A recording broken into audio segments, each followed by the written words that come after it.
Fala galera do terceiro ano, aqui quem fala é Raul, sou professor de inglês. Hoje vamos ver o verbo to have, tá? Aqui nós temos as formas de conjugá-lo no presente, tá? Na página 178. Percebam que na terceira pessoa do singular, como sempre, nós temos a alteração aqui, tá? Do verbo to have para has.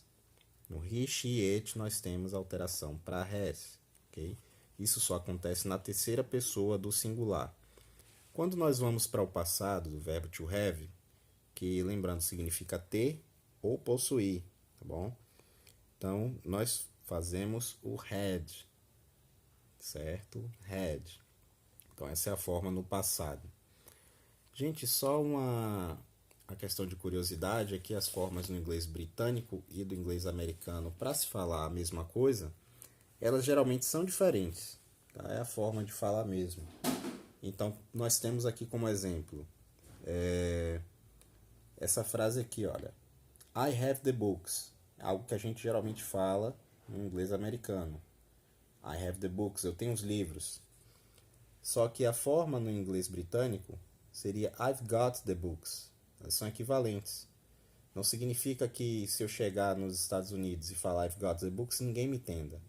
Significa que é a forma que geralmente os ingleses falam. Tá bom?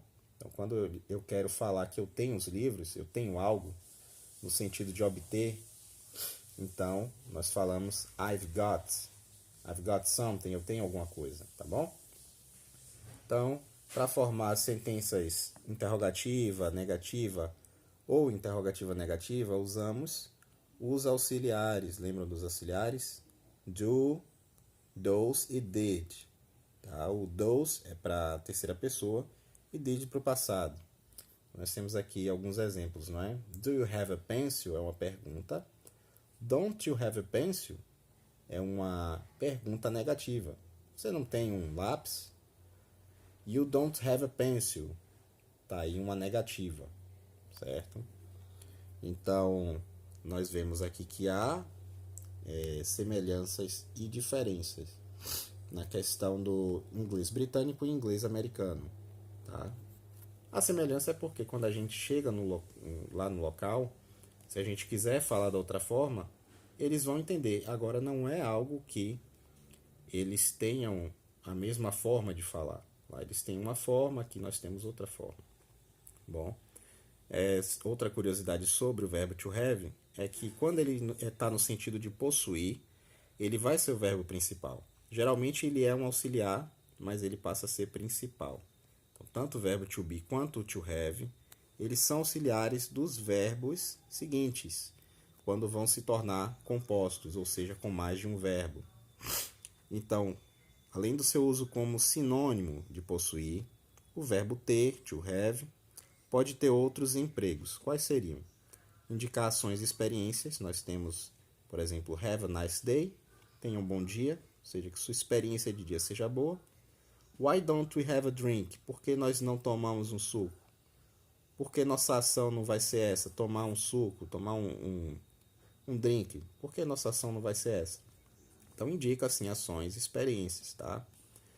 Outra coisa indica obrigação quando seguido de infinitivo. O infinitivo é aquele verbo na sua forma plena, tá? Como estudar, fazer, correr, brincar. As terminações que nós temos no português em AR, ER, IR ou OR, tá? Então, aqui nós temos They had to study last week. Eles tinham de estudar na semana passada. Então, isso aqui é uma obrigação. Eles tinham de estudar. Então, o que é que a frase me dá? Me dá que eles tinham essa obrigação. A outra é vir acompanhado de objeto, mais forma verbal quando se fala sobre causar ou experienciar uma ação. Então, nós temos aqui I need to have my car fixed. Eu preciso do meu carro consertado. Então, no que seria isso aqui? Fala sobre causar ou experienciar. Eu preciso, necessidade. They had the house robbed a week ago.